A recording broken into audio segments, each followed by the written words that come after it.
it would appear that Sarasota Tim has a new prison job, and the Sweet and Sour Sniffles make their rounds in Quartzsite. And speaking of Quartzsite, looks like there's a little bit of price gouging going on.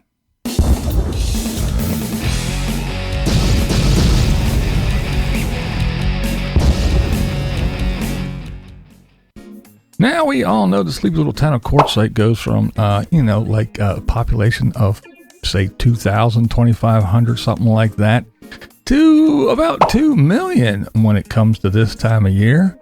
And Ed from Nomad Ranch, he says, well, I guess it's caught up and they're finally taking advantage of all the nomads that show up this time of year. $60 to change the tire around on 2 different rims. We're talking all they had to do was just swap one tire for the other so that the rims were swapped out. $60. Probably took the guy, 10, 15 minutes. Not even that. That's ridiculous. We had to buy 4 2x4s from the hardware store. $8 a piece. That's crazy. That's ridiculous. The guy tried to tell me that they come from a long ways away. No, they didn't. I looked at the marks on them. They were milled right here in Flagstaff. It's ridiculous. Stuff never left the state. Yeah, the price gouging is it's insane. You go to a restaurant to go out to eat, and including your tip, it's basically $30. One night it rained. I needed to rent a hotel room because I'm not going to camp in a tent in pouring rain. $180 a night for a room in a shithole motel. A shithole motel, not even a good one, says Ed. But yeah, I mean, it's sad to say, but you have to take into account that, I've been saying it for years that this nomad thing, it's catching on and everybody brags about it, and they like to say, oh yeah, it's great and everybody's doing it and there's more and more and more people to do it. And I keep saying, the more people that do it, the more attention it's going to get, the more people are going to find a way, like they do with everything, to make money off of it. And the sleepy little town of Quartzsite is no different. It is dead. Like I said, it's about 2,000, 2,500 people, something like that, during the summer and everything. So they're just skating by. So what do? Over the winter, when the millions of wheeled wonders descend on this little sleepy town, they crank up the prices on everything and they collect all the money they can so they can skate through the summer. I guess just one of those things you got to deal with if you're going to head to Quartzsite. Speaking of Quartzsite, Outdoor Gypsy, she went to the meetup. It was the Wandering Gypsy, the young lady that lives in her Jeep. She had a little meetup. So yeah, Outdoor Gypsy said, let's go hang out. I'm here with Wandering Gypsy. She literally lives out of her Jeep. That's her over there. Pretty cool that she's having a meetup out here in Quartzsite. So yeah, nice little crowd of people hanging out there in Quartzsite doing their thing, but unfortunately, whoopsie. No, I've had it before. Got the Sweet and Sour Sniffles. About 4 years back, and it was much worse. I had every symptom they said you could have. And this time around, it's all a head cold. Yeah, it's kind of similar to the way that I had it before too. The first time, it was a nightmare. Yeah, second time I had it, it basically felt like the flu with a giant sinus infection. But anyway, the thing is when you're in these big groups and you are out there, even though you're outside and you're out in the desert and you think you are impervious, you are the wheeled wonders, you are, the chosen ones, and your home has wheels. You can't drive away from the Sweet and Sour Sniffles. It's everywhere. So, I'm sure somebody probably didn't know they had it or whatever, and I'm sure nobody intentionally said, hey, I'm sick as a dog, but I'm going to go hang out with everybody anyway. But yeah, just be mindful. It's still out there and still going on. So take care of yourselves there, guys, when you're out there roaming around and going to all these meetups and everything, because we know there's tons of them. Tons and tons of paloozas. There's a palooza for everything. So just, be prepared. You just might, You just might get it. Now it looks like a Sarasota Tim. That's right. It looks like he has a new prison job. See, Tim touts himself as a Social Security expert and advisor, along with being the guy that crushes it in his travel trailer living in Walmart parking lots. He is also the most popular person on YouTube talking about retiring at 62 with millions of views. He often talks about leaving your prison job, as he calls it, it's his little term, to go out and collect your Social Security. Well, it would appear that Tim left his prison job and now has a new prison job. Tim, yeah, he became a slave to YouTube. Now, this Florida phenom, he posts a half a dozen or more videos a day. These videos are posted, oh man, minutes apart. Some one after the other, after the other. Now here, I want to show you this example here. One day ago, one day ago, one day ago, one day ago, one day ago, one day ago, one day ago, 23 hours ago, 22 hours ago, 20 hours ago, 6 hours ago, 6 hours ago, 2 hours ago. I mean, he does pump them out, doesn't he? Now, some are half-hour ramblings, while others are just, like a minute or two. He posts everything, from a trip to Walmart and Sam's Club to just, hey, I'm in the parking lot at the gym. Yeah, everything deserves an opportunity for you to take a view.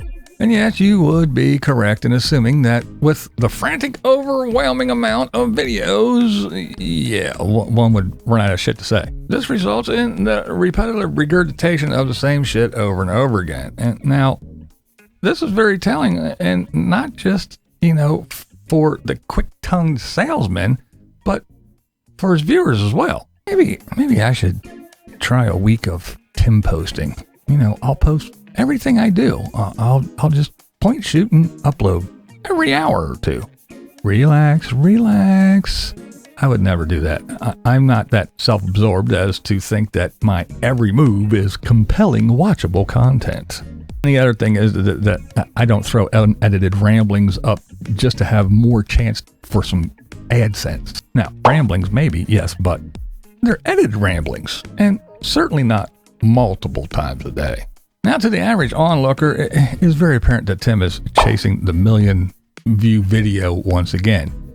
Using that same premise, Tim throws out the same video again and again and again. Like a guy that caught that big fish in that one fishing hole, Tim keeps casting in the same spot, hoping for another big bite. This brings me to a point I would like to make. In one of the 20 videos in the last 2 days, Tim explains his use of certain terms. I've said in my videos over and over and over that I have sayings, that I have a sense of humor. And my sayings are prison job.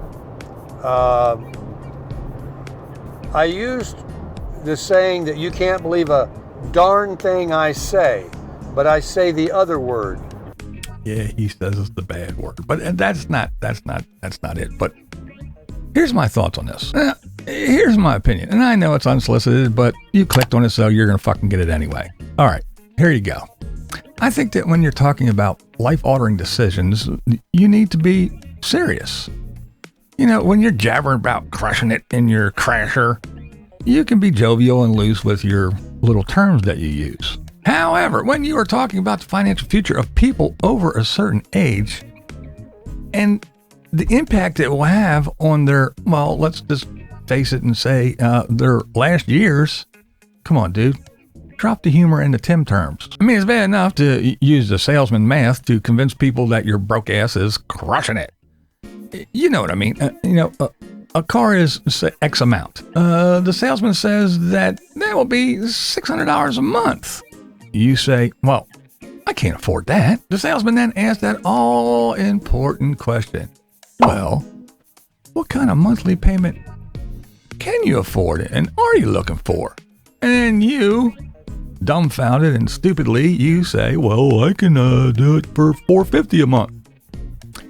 See, and then he gets out a piece of paper and he scribbles down some numbers and he says, ta-da, look, we can do that. And you all bewildered with all the numbers and the scribbling on the page, you know, you go, oh, okay. And look, the total of the car never changed.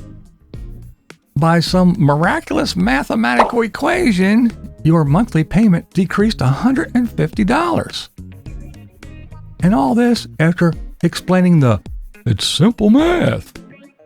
You go ahead and you sign. Now, you just unwillingly agreed to pay far more for the out-the-door price because of some wizard math. Yeah, you know, they scribbled some numbers and made, well, if we do this and move this around and times this and move that, then, hey, look, see, we get that $600 down for you. Yeah, put all the interest and the extra payments, and we just stretched it, and we did all this stuff. So, yeah, they screwed you, but, you know, it's that math. It's that salesman math. This is that same salesman math that our Florida flim-flam man uses to convince people to be broke like he is. And you can't convince me that he ain't broke and he's out there crushing it. If he was crushing it, he wouldn't feel the need to spend his entire day, that's right, every waking moment, every hour of his day, posting videos on YouTube. He would be out there actually living. And no, not living in a Walmart parking lot and not posting every time he wipes his ass. Tim's philosophy is this. It's a simple one. And it uses this math again. You know, if you can't have that one video with the one big view count, just make 10 videos. Use the salesman math, add all the views together, and say, I get tens of thousands of views every day. Well, I do want to take just a moment to say this, okay? As a visually impaired person, I want to wish Tim well with his eye surgery today, supposedly. I hope this routine procedure is just that, routine. I hope he retains his sight and learns not to put fucking eye drops in your eyes while you're driving, you dipshit. This is BlindViews, and that's the way I see it. What we do here is go back.